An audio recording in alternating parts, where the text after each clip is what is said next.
2013 সালে বিশ্বনন্দিত মুফাসসিরে কোরআন আল্লামা দেলোয়ার হোসেন সাঈদী রাহিমাহুল্লাহর বিরুদ্ধে যখন একটি সাজানো মামলায় অত্যন্ত বর্বরভাবে মিথ্যা মামলার রায় দিয়ে মৃত্যুদণ্ড ঘোষণা করেছিল, কোরআন প্রেমিক তৌহিদি জনতা সে রায় মেনে নেয়নি।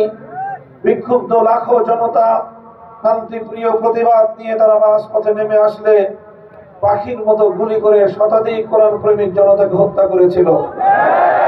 2013 সালে আল্লাহ নবীর ইজ্জতের হেফাজতের দাবি করতে গিয়ে আল্লাহ নবীর ইজ্জতের ঝান্ডা সমুন্নত করার ইমানি দাবি নিয়ে হেফাজতে ইসলাম বাংলাদেশ 13 সালের 5ই মে জড়ো হয়েছিল শাপলা চত্বরে। রাতের অন্ধকারে সকল আলোগুলো নিভিয়ে দিয়ে ঘুমন্ত তাহাজ্জুদরত হেফাজতে ইসলামের অসংখ্য নেতা কর্মীকে গুলি করে ঠান্ডা মাথায় গণহত্যা চালিয়েছিল।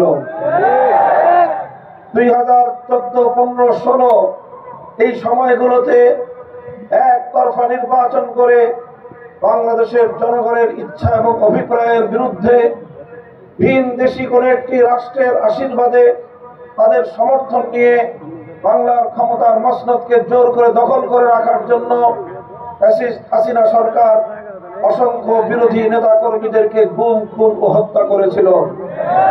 2021 সালে বাংলাদেশের স্বাধীনতার সুবর্ণ জয়ন্তী উদযাপনের প্রাক্কালে হেফাজতে ইসলাম সহ দেশপ্রেমিক তৌহিদি জনতা গুজরাটের কসাই খ্যাত কুখ্যাত নরেন্দ্র মোদীকে বাংলাদেশে এনে বাংলাদেশের মুসলমানদের এবং বিশ্ব মুসলিম উম্মার রক্ত নিয়ে উপহাস না করার জন্য শেখ হাসিনাকে স্বনির্বন্ধ অনুরোধ জানিয়েছিল। বিনিময়ে শান্তিপ্রিয় প্রতিবাদে শেখ হাসিনার খুনি সরকার ঠান্ডা মাথায় গুলি করে হেফাজতে ইসলামের অসংখ্য নেতা কর্মীকে হত্যা করেছিল। আর 2024 সালের জুলাই আগস্ট জুড়ে যা হয়েছে, এক কথায় একবিংশ শতাব্দীর বিশ্ব ইতিহাসে নজিরবিহীন ঘটনা। এভাবে টার্গেটকৃত শান্তভাবে ঠান্ডা মাথায় ছাত্র জনতাকে খুন করা যায়, দেশের প্রত্যন্ত অঞ্চলে হত্যা করে গোটা দেশটাকে একটি বদ্ধভূমিতে পরিণত করা যায়, শেখ হাসিনার শাসন না দেখলে এ কথা বিশ্বাস করার উপযুক্ত ছিল না। দেশের মানুষের ট্যাক্সের টাকায় কেনা, দেশের জনগণের নিরাপত্তায় নিয়োজিত হেলিকপ্টার দিয়ে আকাশ থেকে গুলি করে করে হত্যা করেছে। ছাত্রলীগ লীগ, হেলমেট লীগকে নামিয়ে দিয়ে বাংলাদেশের প্রতিটি জেলায় জেলায় স্কুল, কলেজ, ইউনিভার্সিটি, মাদ্রাসার ছাত্রদেরকে হত্যা করেছে। 3 বছরের শিশু পর্যন্ত বাবার কোলে থেকেও ঘরের মধ্যে রেহাই পায়নি। সহস্রাধিক প্রাণকে হত্যা করে এরপরও শেখ হাসিনার রক্ত তৃষ্ণা মেটেনি। সে চেয়েছিল লক্ষ মানুষকে হত্যা করতে হলে তাও করবে, ক্ষমতার মসনদ ছাড়বে না। এমন একটি পরিস্থিতিতে আমার আল্লাহ পাক গ্রহণ করেছিলেন। এদেশের মানুষ একটি শপথ করেছিল, আর মানুষের সেই শপথের কথা ব্যক্ত হয়েছিল একজন পুলিশ কর্মকর্তার ভাষায়। আপনারা দেখেছেন সামাজিক যোগাযোগ মাধ্যমে ব্যাপকভাবে প্রচারিত একটি দৃশ্য। একজন পুলিশ কর্মকর্তা তৎকালীন খুনি স্বরাষ্ট্রমন্ত্রীকে বলছিল যে, স্যার, একটা গুলি করলে একটাই মরে, বাকিটি ভাগে না, অন্যগুলো যায় না, বরং আরো আগায় আসে। এই যে সাহস, এ শক্তি, এটা আল্লাহ পাক ঢুকিয়েছিলেন বাংলাদেশের তরুণ প্রজন্মের হৃদয়ে। তারা শপথ করেছিল, জীবন দিতে হলে জীবন দেব, রক্ত দিতে হলে রক্ত দেব, তবু এদেশের মানুষকে জালিমের হাত থেকে মুক্ত করে ছাড়বো। মায়েরা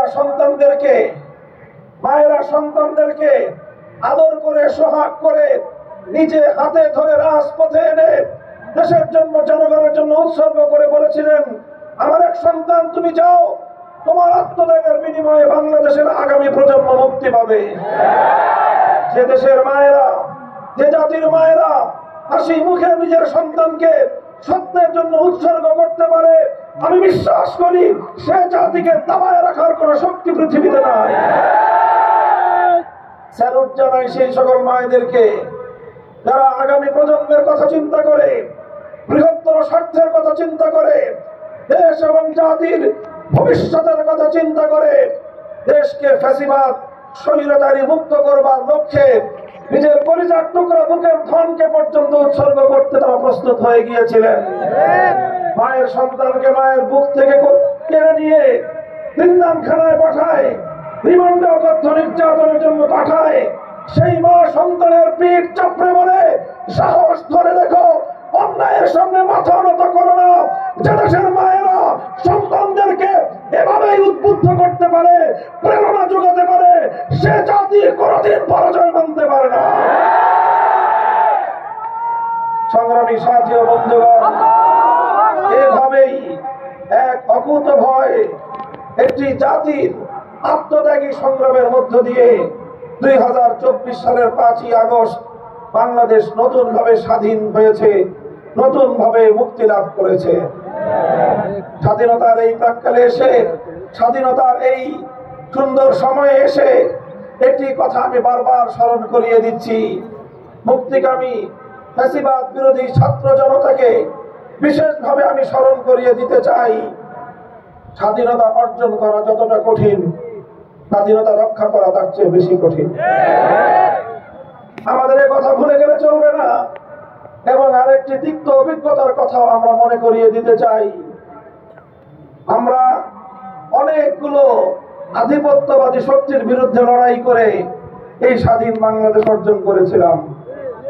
এই স্বাধীন বাংলাদেশ অর্জন করতে গিয়ে আমাদেরকে একটা সময় ব্রিটিশ বেনিয়ার সাম্রাজ্যবাদের বিরুদ্ধে লড়াই করতে হয়েছিল। একটা সময় এই পূর্ববঙ্গের মুসলিম জাতিসত্তার উন্মেষ ঘটানোর জন্য, তাদের উন্নতি অগ্রগতির জন্য পশ্চিম বাংলার রবীন্দ্রনাথ ঠাকুরদের নেতৃত্বাধীন সাম্প্রদায়িক অপশক্তির সহিংস আন্দোলনকে মোকাবেলা করতে হয়েছিল। এরপরে আমাদেরকে পশ্চিম পাকিস্তানের খান পাঠানদের অত্যাচারী শাসনের মোকাবেলা করে তারপরে আমাদেরকে স্বাধীনতা অর্জন করতে হয়েছিল। আমাদের স্বাধীনতার সূচনা হয়েছিল ইনশাআল্লাহ বলে। স্বাধীনতা সংগ্রাম অর্জিত হয়েছিল, সফলতা লাভ করেছিল কোরআন সুন্নাহ বিরোধী কোন আইন এই মাটিতে করা হবে না এমন প্রতিশ্রুতি এবং অঙ্গীকারের ভিত্তিতে। সুতরাং 1971-এর স্বাধীনতা এটা ছিল ইনশাআল্লাহ আল্লাহর উপর অবিচল আস্থা এবং বিশ্বাসের মধ্য দিয়ে। 71-এর স্বাধীনতা অর্জিত হয়েছিল কোরআন বিরোধী সুন্নাহ বিরোধী কোন আইন তৈরি না করার কমিটমেন্ট এবং অঙ্গীকারের ভিত্তিতে। কিন্তু আমরা অত্যন্ত দুঃখ এবং পরিতাপের সাথে লক্ষ্য করলাম 71-এর 16ই ডিসেম্বর বিজয় দিবস উদযাপন করার কয়েক মাসের মধ্যে বাংলাদেশের তৎকালীন 7 কোটি মানুষের ইচ্ছা, অভিপ্রায় এবং আকাঙ্ক্ষাকে বৃদ্ধাঙ্গুলি প্রদর্শন করে বাংলাদেশের হাজার বছরের ঐতিহ্যকে দুপায়ে দলিত করে ভিন দেশি আরেকটি রাষ্ট্রের প্রেসক্রিপশন অনুযায়ী তাদের একটি চিরকুটকে সামনে রেখে জনমানুষের আকাঙ্ক্ষার বিরুদ্ধে 72 সালে একটি সংবিধান বাংলাদেশের মানুষের কাঁধের উপর চাপিয়ে দেওয়া হয়েছিল। আমি বলি 72 সালের সেই চেতনা, এই চেতনার মাধ্যমে 71 সালের চেতনাকে হাইজ্যাক করা হয়েছিল। এরপরে অর্ধ শতাব্দীকাল পর্যন্ত এদেশের মানুষকে তাদের ইচ্ছা, অভিপ্রায়, হাজার বছরের ঐতিহ্যের বিরুদ্ধে পরিচালিত করার চেষ্টা করা হয়েছে। একতরফা ভিন দেশি অভিপ্রায়ের সংবিধান দিয়ে বাংলাদেশকে শাসন করা হয়েছে। মাঝে মাঝে কিছু অ্যামেন্ডমেন্টের মাধ্যমে এদেশের মানুষের চিন্তা চেতনাকে সংবিধানে সংযুক্ত করার চেষ্টা করা হয়েছে। কিন্তু আবার যখনই এই ফ্যাসিবাদী আওয়ামী সরকার, বাকশালী সরকার যখনই ক্ষমতায় এসেছে, তখনই আবার এদেশটাকে ইসলাম থেকে মাইনাস করার চেষ্টা করেছে। সংবিধান থেকে আল্লাহর উপর অবিচল আস্থা এবং বিশ্বাসের ধারাটিকে বিলুপ্ত করে দিয়েছে। সংগ্রামী সাথী ও বন্ধুগণ, এই কথা আমি এজন্য বলছি, 2001 সালে যেভাবে আমাদের বিজয়কে ছিনতাই করেছিল, 2024 সালেও সেই ষড়যন্ত্রকারী শক্তি, ইসলাম বিরোধী শক্তি, বাংলাদেশের হাজার বছরের ঐতিহ্য বিরোধী শক্তি, তারা কিন্তু বসে নেই। এক হাসিনা নাই, কিন্তু হাসিনার অনেক দোসর এখনো বাংলাদেশের মাটিতে আছে। তারা আবারও 24 আগস্ট বিপ্লবকে ছিনতাই করতে চায়। সজাগ থাকতে হবে, পাহারাদারি করতে হবে। ছাত্র জনতাকে বলবো আমি, তোমরা সজাগ থাকবে, রাজপথে থাকবে। আগস্ট বিপ্লবকে ছিনতাই করতে চাইলে কেউ আমরা রুখে দাঁড়াবো ইনশাআল্লাহ।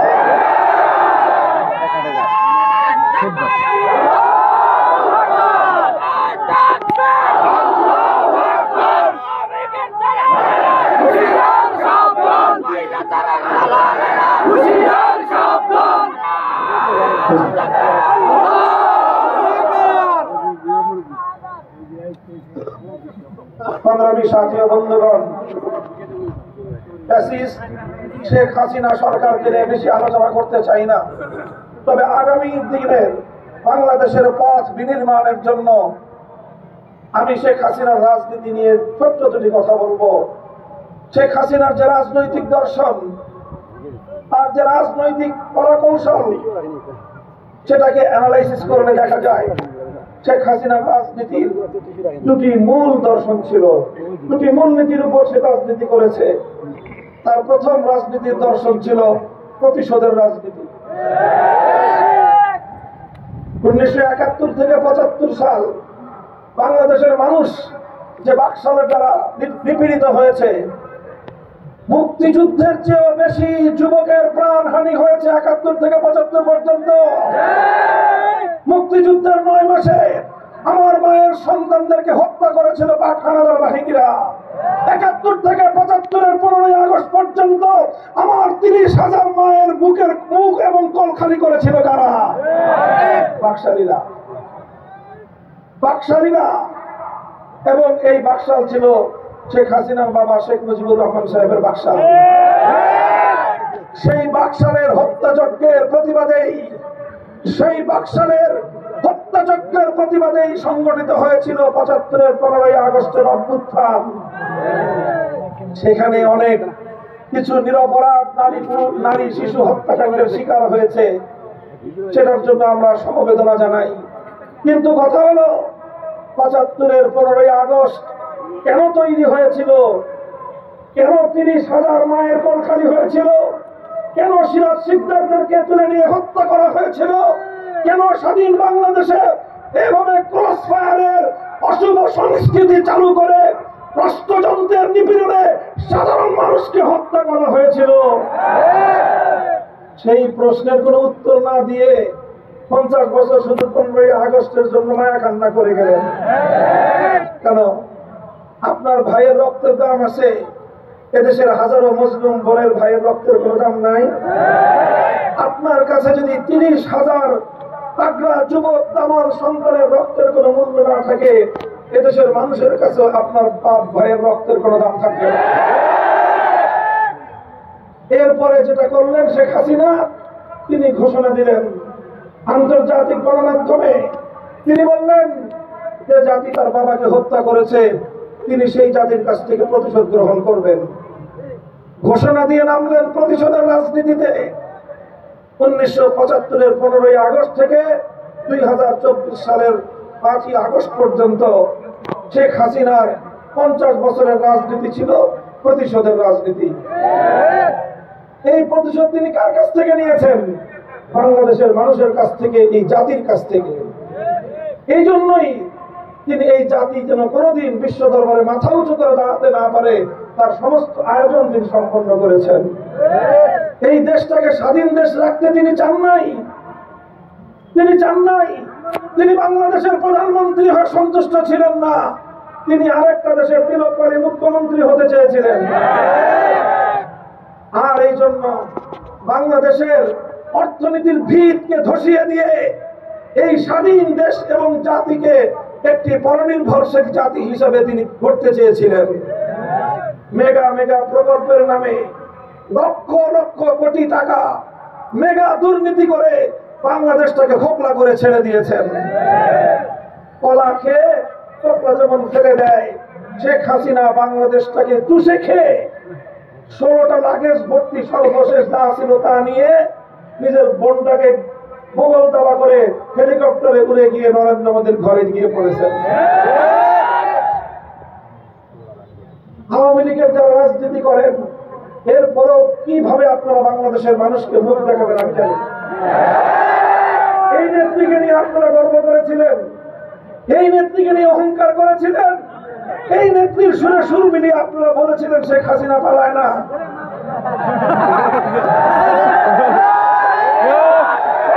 শেখ হাসিনা পালায় কি পালায় না? বলেন, শেখ হাসিনা পালায় না পালায় না?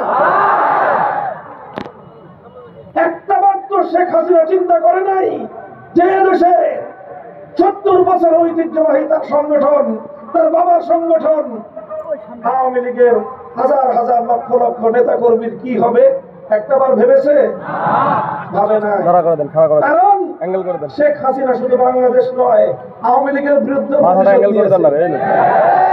সে বলেছিল 75 সালে যখন আমার বাপকে খুন করেছিল, হে আওয়ামী লীগের নেতা কর্মীরা তোমরা কোথায় ছিলে? বুঝেন নাই আওয়ামী লীগের নেতা কর্মীরা? শেখ হাসিনা শুধু বাংলাদেশের পিছনে বাস দেয় নাই, আপনাদের পিছনে বাস দিয়ে গেছে।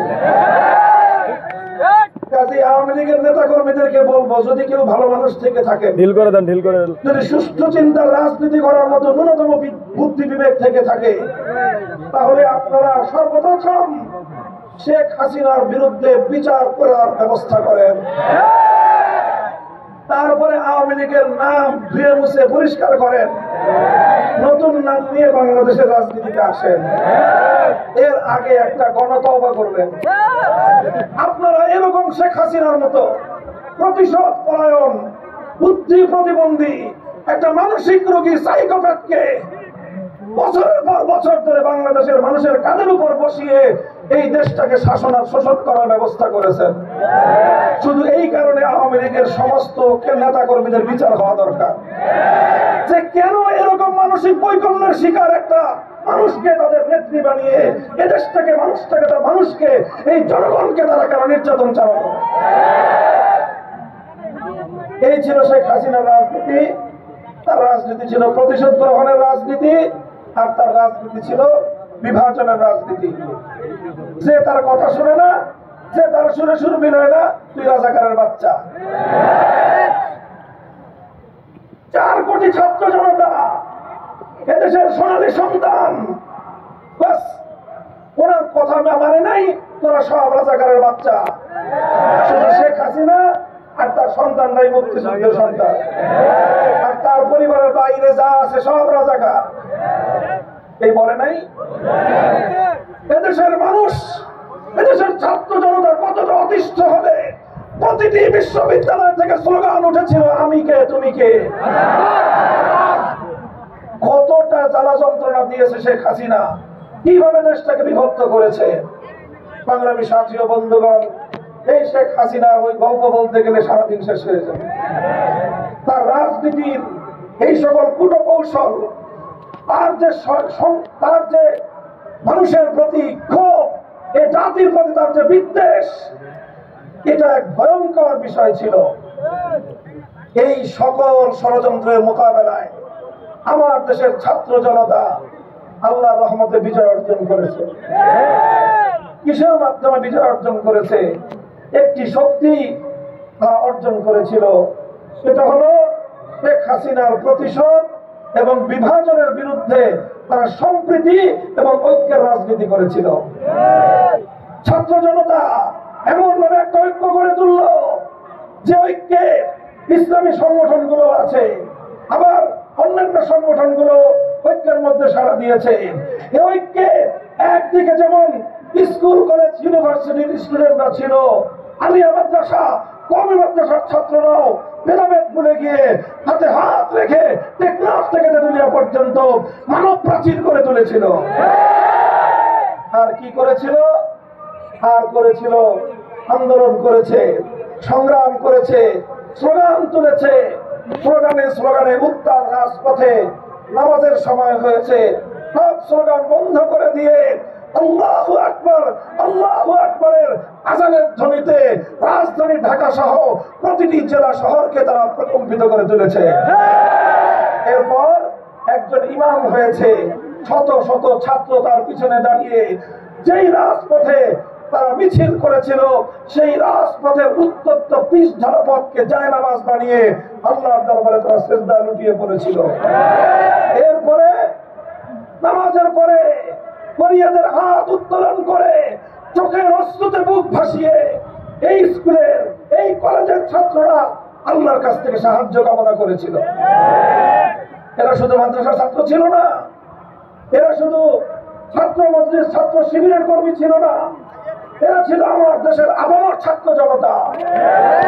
আগস্ট বিপ্লবকে বুঝতে হলে তোমাদেরকে এই দৃশ্যটা মনে রাখতে হবে। এবারের বিপ্লব হয়েছে আল্লাহর সাহায্য কামনা করে, এবারের বিপ্লব হয়েছে রাজপথে আল্লাহু আকবারের ধ্বনি উচ্চারণ করে।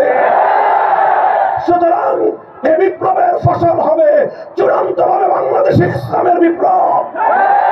আগামীর বাংলাদেশ হবে ইসলামের বাংলাদেশ, আগামীর বাংলাদেশ হবে খেলাফতের বাংলাদেশ। তবেই এই বিপ্লব চূড়ান্ত সাফল্য অর্জন করবে। কাজে আমি বলবো ছাত্র জনতাকে বি কেয়ারফুল, সোচ্চার এবং সতর্ক থাকবে। নানাভাবে তোমাদেরকে ধোঁকা দিয়ে আবার ইসলাম বিরোধী ভাবধারায় পরিচালিত করবার পায়ে তারা চলতে পারে। মনে রেখো, এই বাংলাদেশ হাজার বছর ধরে তাদের ঐতিহ্য একটি মুসলিম জাতিসত্তার উন্মেষ। এখানে সংখ্যাগরিষ্ঠ মানুষ মুসলমান। এই মুসলমানদের ধর্মীয় চেতনার প্রতি সম্মান দেখাতে হবে এবং এই মুসলমানরা ইসলামের নির্দেশেই সংখ্যালঘু সকল সম্প্রদায়ের তাদের জান মাল ইজ্জত আবরু এবং ধর্মীয় নিরাপত্তা বিধান করবে। আপনারা দেখেছেন এই আগস্ট বিপ্লব 5ই আগস্টের পর থেকে প্রায় আজকে 1.5 মাস অতিক্রান্ত হতে চলেছে, বাংলাদেশে কোথাও কোনো সংখ্যালঘু নির্যাতনের নাটক নাই। আছে? কারণ আসলে বাংলাদেশে কখনোই সংখ্যালঘু নির্যাতনের আসল ঘটনা হতো না। যেটা হতো সেটার নাম হলো নাটক। এই নাটকের কথা কুশীলব ছিল শেখ হাসিনা এবং তার দোসরেরা। এরা রাতের অন্ধকারে কালনাগিনী হয়ে সংখ্যালঘুদেরকে ছবল মারত, দিনের আলোতে ওরাই আবার ওঝা হয়ে থাকতে আসত। এই ছিল বাংলাদেশে শেখ হাসিনা এবং আওয়ামী লীগের সংখ্যালঘু প্রীতির আসল কাহিনী। এখন শেখ হাসিনাও নাই, নাটকও নাই, আওয়ামী লীগও নাই, কালনাগিনীও নাই, কাজে ওঝারও দরকার নাই। বাংলাদেশ সম্প্রীতির এখন অনন্য দৃষ্টান্ত স্থাপন করে চলেছে। দুর্গাপূজা সহ সংখ্যালঘুদের অন্যান্য ধর্মীয় অনুষ্ঠানাদি কতদিন তারা শান্তিপ্রিয়ভাবে পালন করবে, মুসলমানদের দায়িত্ব এবং কর্তব্য হবে। লা তুগফিরুল্লাহ ফি জিম্মাতিল্লাহি ওয়া জিম্মাতি রাসূলিহি। আল্লাহ নবী বলেছেন, খবরদার সংখ্যালঘুদের জান-মালের উপর তোমরা হস্তক্ষেপ করবে না। যদি করো তাহলে এটা আল্লাহ এবং তার রাসূলের আমানতের মধ্যে খিয়ানত করা হবে। আমি বলতে চাই, ইসলাম প্রিয় জনতা, হেফাজতে ইসলাম বাংলাদেশ সহ সকল ইসলামী সংগঠনগুলো, মসজিদের ইমাম সমাজ, আলেম সমাজ, আমাদেরই প্রধান দায়িত্ব হলো সংখ্যালঘুদেরকে নিরাপত্তা দেওয়া।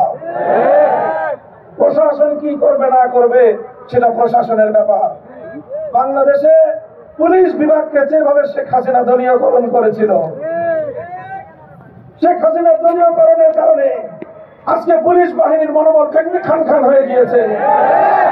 এর দায় শেখ হাসিনার, এর দায় আওয়ামী লীগের। এখান থেকে পুলিশ বাহিনীকে বেরিয়ে আসতে হবে, দেশের জন্য কাজ করতে হবে। পুলিশ বাংলাদেশের রাষ্ট্রীয় বাহিনী, আওয়ামী লীগের দলীয় বাহিনী নয়। সেভাবে প্রশাসনকে সুন্দরভাবে পরিচালনা করতে হবে। সকল দলমতের ঊর্ধ্বে গিয়ে প্রশাসনকে নিরপেক্ষভাবে, এমনকি সরকারি দল নয়, রাষ্ট্রের সেবায়, জনগণের সেবায় নিয়োজিত থাকতে হবে। আগামী দিনে এভাবে আমরা বাংলাদেশ দেখতে চাই। কথা বলেন ঠিক না বেঠিক?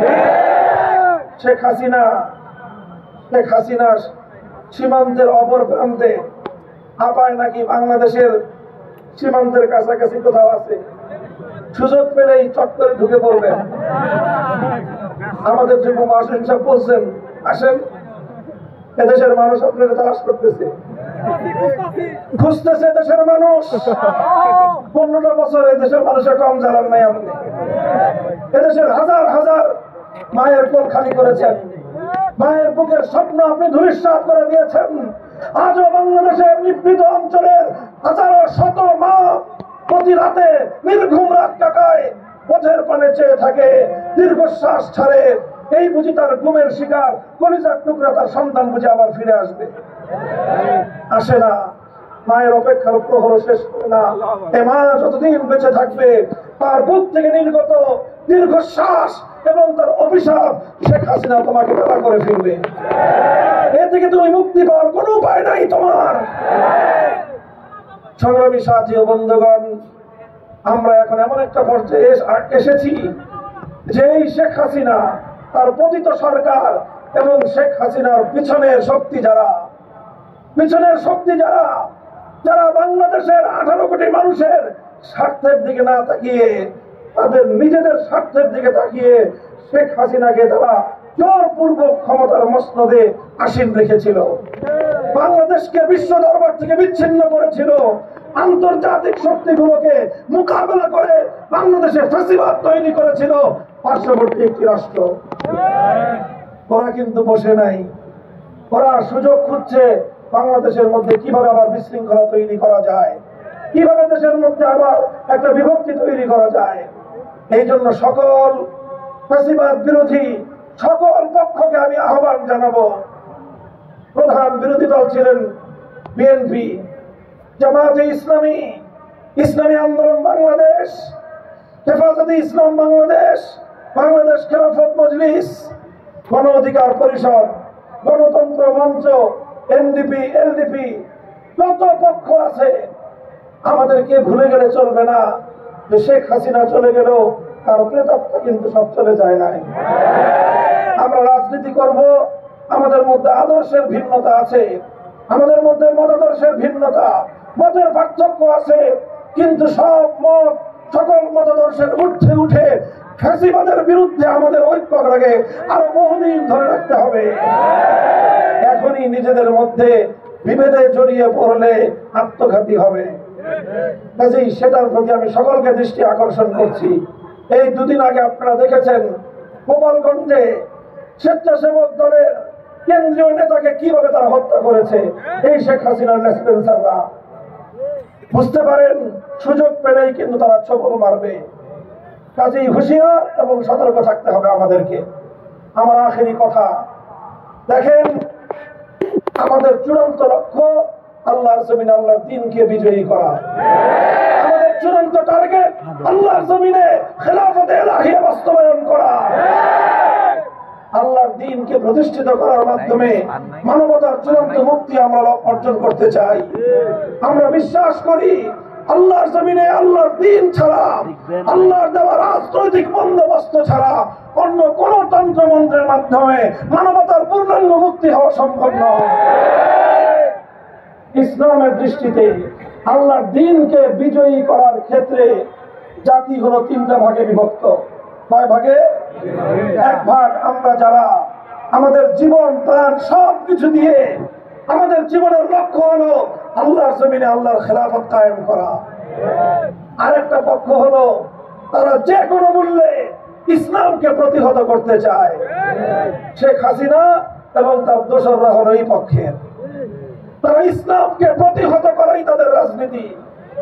আরেকটা পক্ষ আছে মাঝামাঝি, তারা ইসলামও চায় না, আবার ইসলামকে প্রতিহত করার জন্য উঠে পড়েও লাগে না।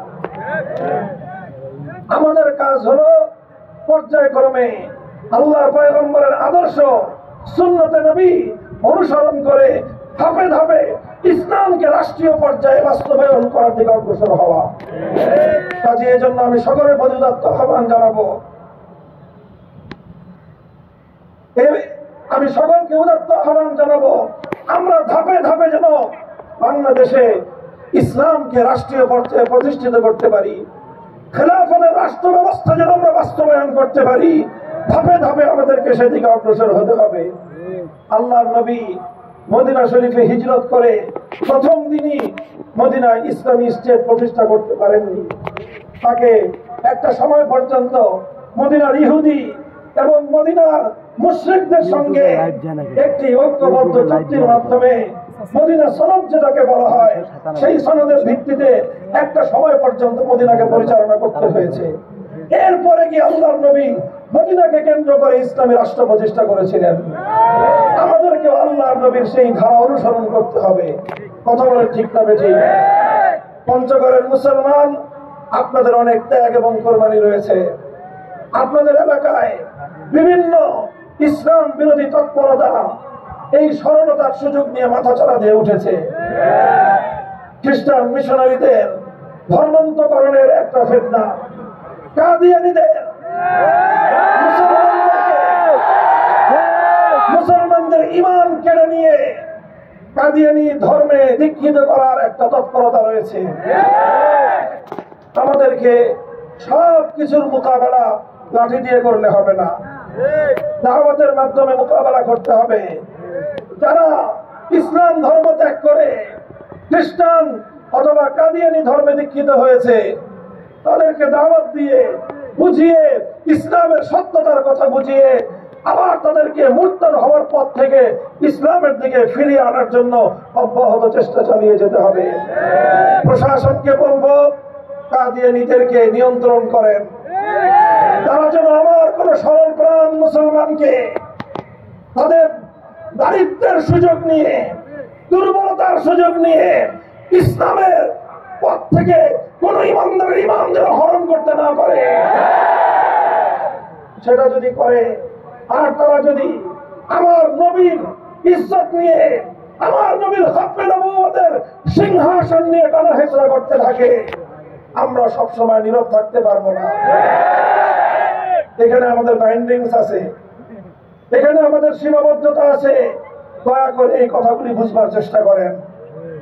আর আমাদের অসংখ্য ভাইয়েরা কাদিয়ানীদের মিথ্যা মামলার শিকার। দয়া করে ফ্যাসিবাদের আমলে দায়েরকৃত অন্য সকল মিথ্যা মামলার আগে পঞ্চগড়ে কাদিয়ানীদের দ্বারা দায়েরকৃত সকল মিথ্যা মামলা প্রত্যাহার করতে হবে। আমরা শান্তিপূর্ণ দাবি জানাচ্ছি এবং আমি আপনাদের সকলকে বলছি, আমাদের নির্দেশের বাইরে গিয়ে কখনো আপনারা উত্তেজিত হবেন না। এই দেশ আমাদের, আমরা এদেশে ভাড়াটিয়া হিসেবে থাকি না আমরা এদেশে বাড়িওয়ালা হিসেবে থাকি। কাজেই ভাড়াটিয়ারা যে কোনো সময় যে কোনো এলাকায় গন্ডগোল বাধায় দিয়ে পরের দিন ভাড়া বাড়িতে আরেক জায়গায় চলে যায়। কিন্তু বাড়িওয়ালা, তার কিন্তু মনে রাখতে হয় যে আমার তো এলাকাতেই থাকতে হবে। কাজে এলাকায় শান্তি শৃঙ্খলা রক্ষা করার জন্য বাড়িওয়ালারা যতটা তৎপর হয়, ভাড়াটিয়ারা ততটা তৎপর হয় না। কাজে আপনারা পঞ্চগড়ের ভাড়াটিয়া না বাড়িওয়ালা? আমরা বাংলাদেশের ভাড়াটিয়া না বাড়িওয়ালা? আমাদেরকে দেশের শান্তি শৃঙ্খলা রক্ষা করে চলতে হবে। সংখ্যালঘুদের তাদের জান মাল ধর্মীয় নিরাপত্তা নিশ্চিত করতে হবে। আমরা দেশটাকে বিশ্ব দরবারে দেখিয়ে দিতে চাই যে বাংলাদেশের মুসলমানরা সাম্প্রদায়িক নয়, বাংলাদেশের মুসলমানরা সংঘাত প্রিয় নয়, বাংলাদেশের মুসলমানরা ইসলামের উদার নীতিতে বিশ্বাসী এবং তারা সকল ধর্ম এবং মতের ধর্মীয় যে অধিকার ইসলাম প্রদত্ত সেটা বাস্তবায়নে বিশ্বাসী। ইনশাআল্লাহ আমার এই কথার পরে 1 মাস পরে আমরা আবার সংবাদ দিব যে পঞ্চগড়ে কাদিয়ানীদের দ্বারা দায়েরকৃত মিথ্যা মামলাগুলোর কি হলো। 1টা মাস সময় দিলাম, কারণ আমরা অতি তাড়াহুড়া বিশ্বাসী না, যৌক্তিক ভাবে সকল কাজের সমাধান করতে চাই। 1 মাসের মধ্যেও যদি কার্যকর কোনো পদক্ষেপ না হয়, তাহলে আমার ভাইদের রক্ষা করার জন্য আমাদেরকে পরবর্তী পদক্ষেপ ঘোষণা করতে হবে।